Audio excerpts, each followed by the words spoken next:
ॐ अस्य आदित्यहृदयस्तोत्रस्यागस्त्य ऋषिः अनुष्टुप् छन्दः आदित्यहृदयभूतो भगवान् ब्रह्मा देवता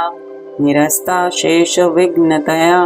ब्रह्मविद्यासिद्धौ सर्वत्र जयसिद्धौ च विनियोगः। ततो युद्धपरिश्रान्तं समरे चिन्तया स्थितं रावणं जागृतो दृष्ट्वा युद्धाय समुपस्थितं दैवतश्च समागम्य द्रष्टुमभ्यागतो रणम् उपागम्य ब्रवीद्राम मगरस्थो भगवान् ऋषि राम राम महाबाहो शृणु गुह्यं सनातनं येन सर्वानरीन् वत्स समरे विजयिष्यसि आदित्यहृदयं पुण्यं सर्वशत्रुविनाशनं जयावहं जपेन्नित्यमक्षयं परमं शिवं सर्वमङ्गलमाङ्गल्यं सर्वपापप्रणाशनं चिन्ताशोकप्रशमनमायुर्वर्धनमुत्तमं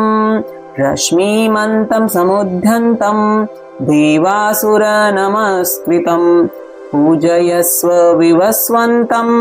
भास्करं भुवनेश्वरं सर्वदेवात्मको हेश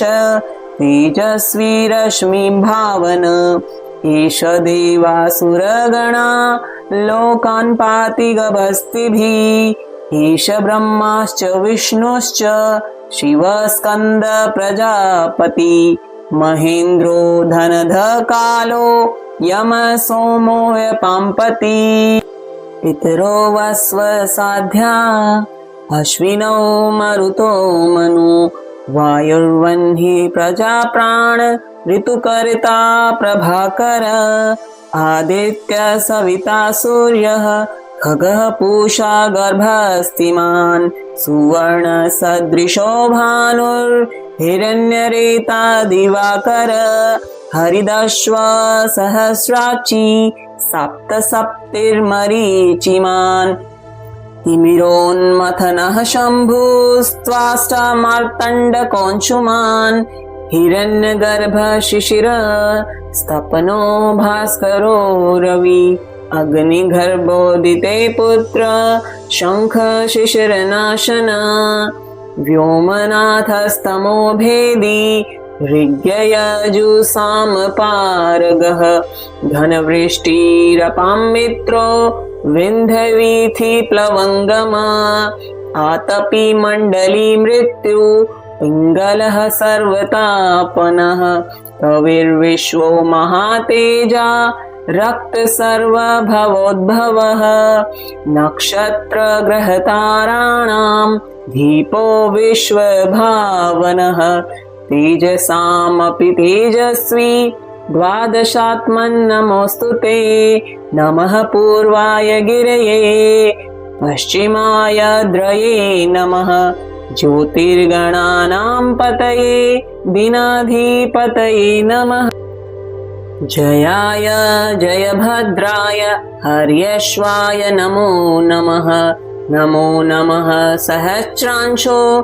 आदित्याय नमो नमः नमः उग्राय वीराय सारंगाय नमो नमः नमः पद्मप्रबोधाय मार्तण्डाय नमो नमः ब्रह्मेशानाच्युतेशाय सूर्यायादित्यवर्चसे भास्वते सर्वभक्षाय रौद्राय वपुषे नमः तमोघ्नाय हिमाघ्नाय शत्रुघ्नाय मितात्मने कृतघ्नघ्नाय देवाय ज्योतिषां पतये नमः तप्तचामीकराभाय वहन्ये विश्वकर्मणे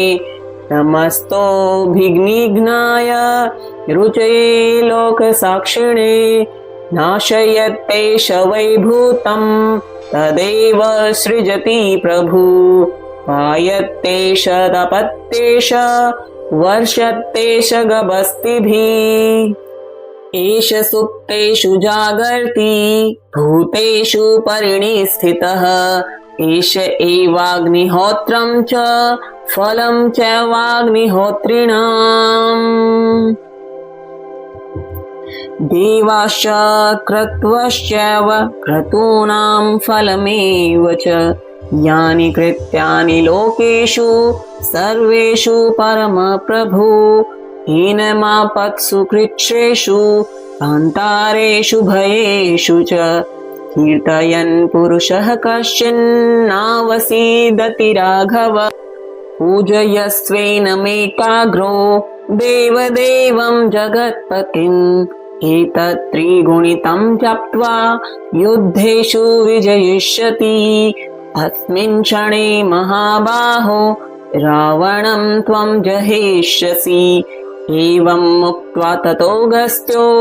जगामास यथागतम् एतत् श्रुत्वा महातेजा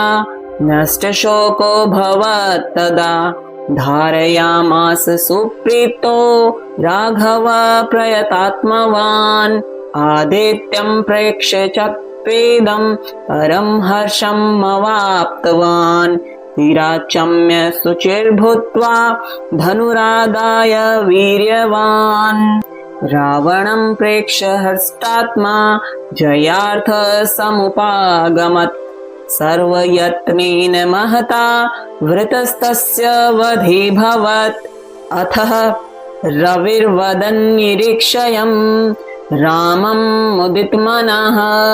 परमं प्रहृष्यमाणः निशिचरपति संशयं विदित्वा सुरगणमध्यगतो वचस्वरेति।